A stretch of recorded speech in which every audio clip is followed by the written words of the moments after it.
Treino de força para crianças e adolescentes. Tem muitos mitos e também algumas verdades que a gente precisa estar atento na hora de deixar ou não os filhos frequentarem uma academia.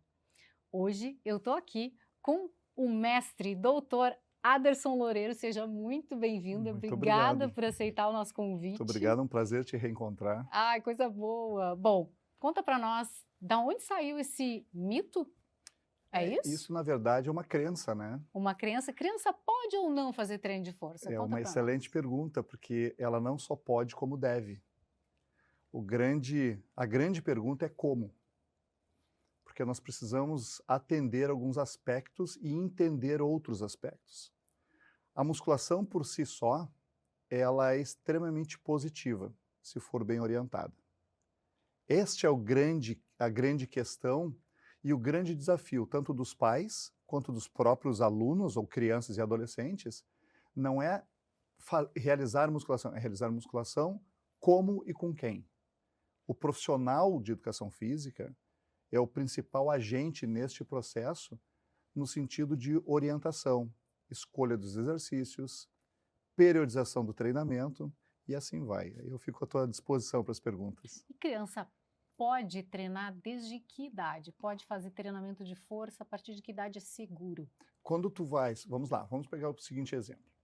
Desde quando o pai e a mãe colocam seu filho no judô? Desde O pequenininho. menino vai para o judô com 3 aninhos, 4 aninhos. Antes até, né? Tem escolinhas aí com um ano e Sim. pouquinho que já tá lá. Sim. Já tá fazendo. Sim. A menina, normalmente, e não tem nenhum preconceito nisto, normalmente a mãe também coloca lá os 2 aninhos, 3 aninhos no balé. Concorda comigo? Sim. Pois é. O que é significativamente mais intenso? É o menino pegar o seu coleguinha, colocar ele nas costas e fazer um movimento de giro, onde ele sobrecarrega a coluna dele? Ou você, com 2 halteres na frente do espelho, corrigindo a sua postura, realizar um exercício de agachamento, que é um exercício natural, ou flexão do cotovelo? O que é mais intenso? É você pegar um menino da sua idade, do seu peso corporal, às vezes maior, e colocar nas suas costas, na sua coluna, ou você realizar um agachamento com o peso do próprio corpo, ou até com uma sobrecarga.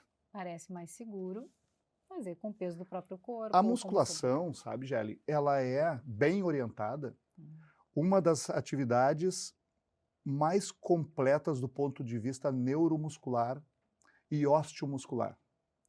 E tem uma série de benefícios endocrinológicos também. Então nós podemos dividir as crianças pré-púberes e os adolescentes, que são fases diferentes da nossa vida e da maturação também, da maturação óssea, que nós precisamos sobrecarregar a criança no sentido de fazer ela realizar treinamento de força, devido a uma série de benefícios. Ao mesmo tempo tem que ter cuidados, porque o nosso osso, vamos supor um osso longo, tá? Ele tem as extremidades que nós chamamos de epífises e nós temos o centro do osso, que é a diáfise. Entre a extremidade e o centro do osso, nós temos as metáfises, que são os discos de crescimento. Isso eu estou falando em um osso longo. Nas vértebras, são como se fossem riozinhos que nós temos ali, onde existe então o desenvolvimento deste osso.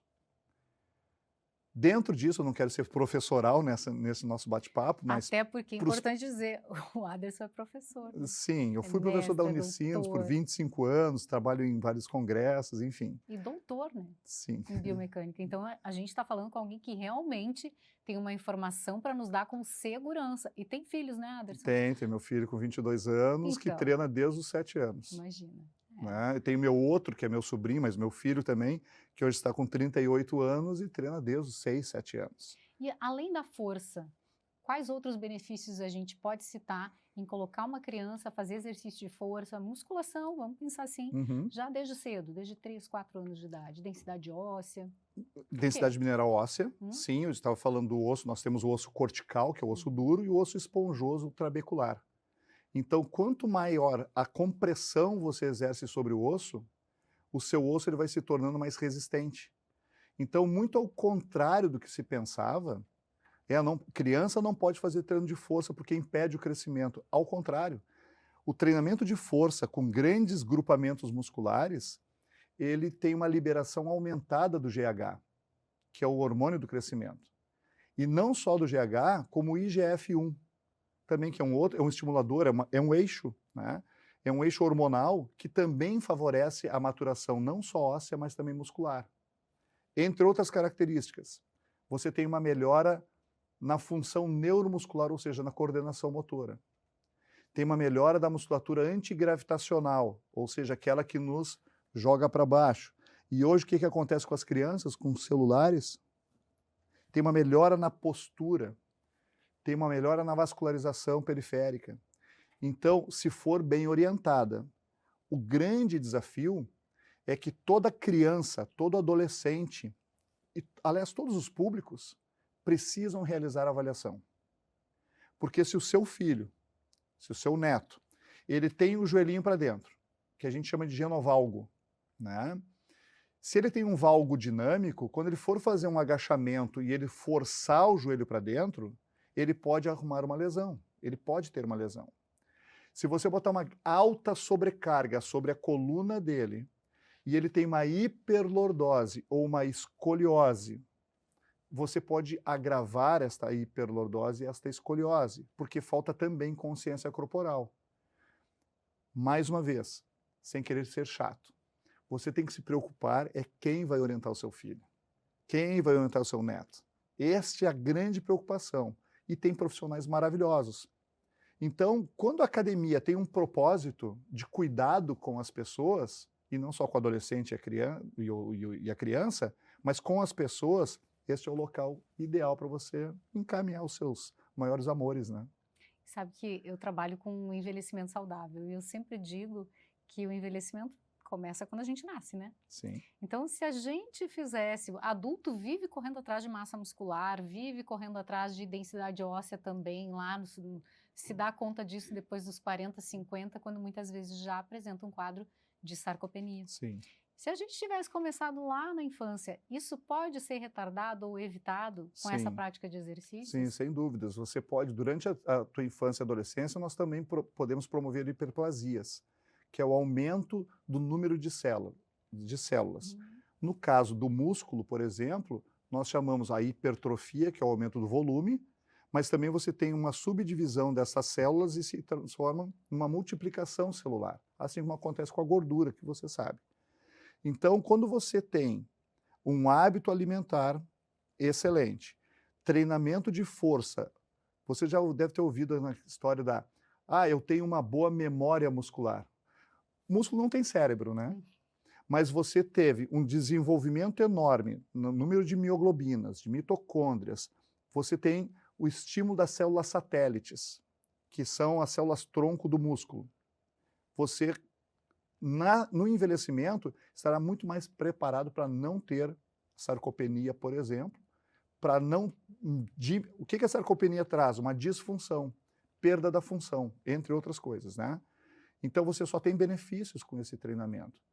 O que eu tenho que estressar também é que a musculação, ao mesmo tempo que ela melhora a postura, que ela melhora a qualidade muscular, ou seja, aquela gordura infiltrada dentro do músculo, né? Então o teu músculo fica mais denso, você aumenta e melhora a hidratação do músculo, você melhora o sistema ósseo, você melhora a autoestima, você melhora a postura.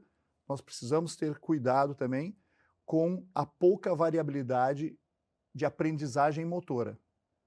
Então é muito legal, muito importante você submeter a criança e o adolescente a atividades também mais lúdicas. Porque o ambiente da academia muitas vezes não está preparado para receber uma criança. Não só o profissional, mas também os equipamentos. Então você tem que fazer algumas adaptações. Esses são os cuidados, é conhecimento de quem vai estar ministrando as aulas. Então o papel do profissional aí é fundamental. É fundamental, essencial. É fundamental. E os adolescentes que a gente vê na academia, um dando treino para o outro? Isso é um problema, né?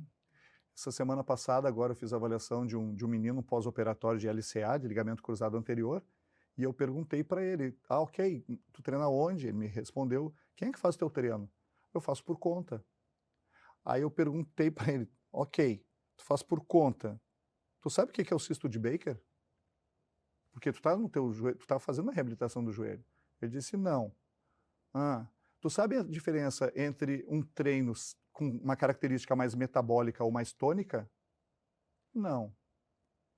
Tu sabe qual é a fase da periodização que tem que buscar hipertrofia ou força? Não. Então como é que tu vai ficar copiando do YouTube ou do ChatGPT? Ontem nós fizemos, eu tenho um grupo de estudos, onde nós realizamos estudos sobre cadeia cinética aberta e fechada, tá? Só glúteos com caneleira e glúteos... Tu fala a linguagem do leigo aqui, tô né? tentando falar assim, glúteos em 4 apoios, ou treinamento de glúteos no agachamento, por exemplo, que você solicita. Então, aberta e fechada. E colocar uma imagem, né, a pessoa que estava apresentando, colocou uma imagem criada por IA, que eu sou extremamente favorável a IA. O grande problema é que você tem que ter o conhecimento para saber o que eles estão te entregando é correto. Então não é somente informação. O que o jovem e o adolescente hoje estão recebendo são informações, não é conhecimento. O teu tipo de fibra muscular é diferente, possivelmente, do meu tipo de fibra. O resultado que tu terás com um determinado tipo de treinamento para ti, possivelmente será diferente do mesmo treinamento para mim.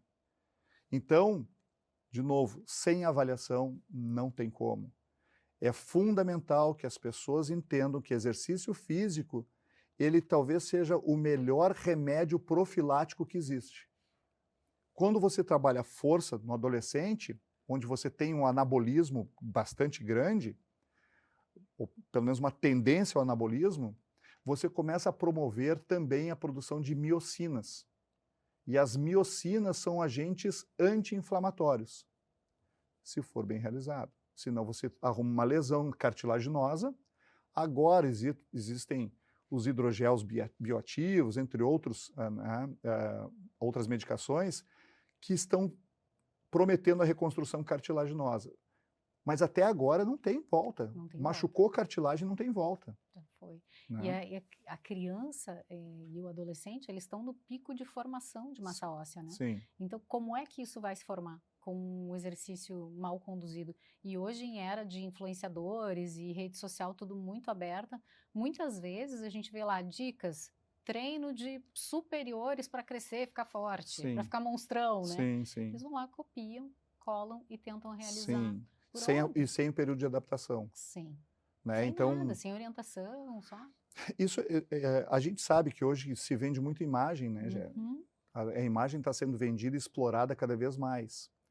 O grande diferencial é que você pode ganhar esteticamente, você vai ganhar, mas não necessariamente você ganha em saúde. Ao mesmo tempo que você pode ter um grande ganho na sua saúde para o resto da vida, melhorando a sua estética também. O grande desafio é como você não se tornar um refém das redes sociais que estão querendo somente explorar e não informar. O que me interessa? Me interessa hoje eu triplicar o número de seguidores. De que maneira que eu estou construindo a minha imagem? E aí chega o Aderson, que tem um biotipo médio, e o gigante, às vezes falando muita bobagem. E o que vende mais? É a minha imagem para aquele adolescente que quer ficar gigante, que quer impressionar na praia, né, ou na escola, ou efetivamente um profissional que estuda para isso, que treina.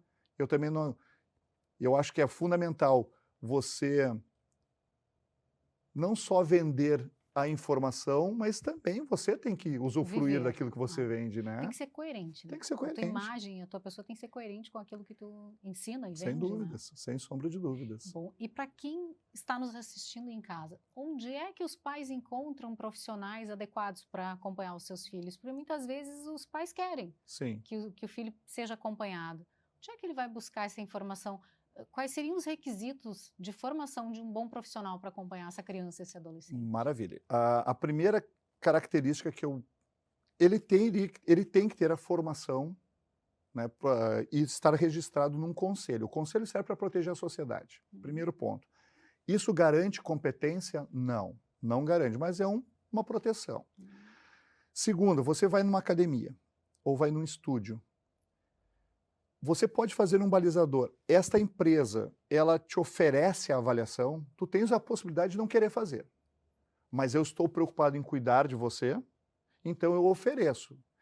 Eu fui proprietário de academia. Nenhum aluno meu entrava na academia sem avaliar. Nenhum. Eu não estou falando dobra cutânea. Eu estou falando de uma avaliação postural, avaliação funcional, anamnese, correta. Então, busca na academia e outra, vê a referência e a história deste profissional. Não é titulação, tá? Não é só porque eu sou doutor que eu tenho que dizer que tem... Não, não estou dizendo isso. Tem muito especialista, tem muito profissional graduado que são espetaculares, tem uma experiência maravilhosa e tem os cuidados necessários com as crianças. Então, tem que estar registrado no conselho, tem que ter um histórico fundamentado numa atitude idônea, e aí por informações você vai coletando. E tem que ter muito cuidado com aquela venda da imagem demasiada. Né? Quando você é bom, você não precisa estar dizendo para todo mundo que você é bom. Né? Até porque eu digo que fazer um processo de hipertrofia é diferente de construir um shape. Às vezes o shape não condiz com uma massa muscular densa, com qualidade e densidade óssea. Muitas vezes ele é construído de forma, o castelo de areia, né? Sim, e só então, para eu não sei como é que está o nosso tempo, né? Para terminar, é fundamental que as pessoas entendam, não são atletas de alto rendimento. Então você não precisa um resultado imediato. Eu, particularmente, tenho como postura você precaver, segurança em primeiro lugar, e resultado vem por consequência. Eu não vou fazer com que a menina de 15, 16, 17 anos, para fazer o shape do bumbum dela ficar mais volumoso, porque a sociedade cobra isto, eu vou colocá-la num stiff, se ela, por exemplo, estiver com encurtamento da cadeia posterior, com a musculatura posterior da coxa encurtada, porque eu vou machucar a coluna dela. Então, você que é adolescente, dê tempo ao tempo, procure um profissional que seja qualificado, que você tenha alguma sintonia com esse personal, com esse professor de educação física, e eu tenho certeza que vai ter resultados muito positivos. Aderson, e onde que as pessoas te encontram? As pessoas me encontram na Advisory, né? É www.advisoryconsultoria, advisory com Y, consultoria.com.br. Eu me encontro dentro da Academia INEX, meu consultório é dentro da Academia INEX, onde eu tenho as avaliações biomecânicas, morfológicas, posturais, e eu também tenho a consultoria, que eu trabalho hoje prestando consultoria para alunos tanto no Brasil quanto no exterior. Perfeito, adorei. Obrigada. Eu que te Obrigada agradeço, mais uma querida. vez por aceitar o nosso convite. Muito Volta obrigado. sempre. Uma satisfação.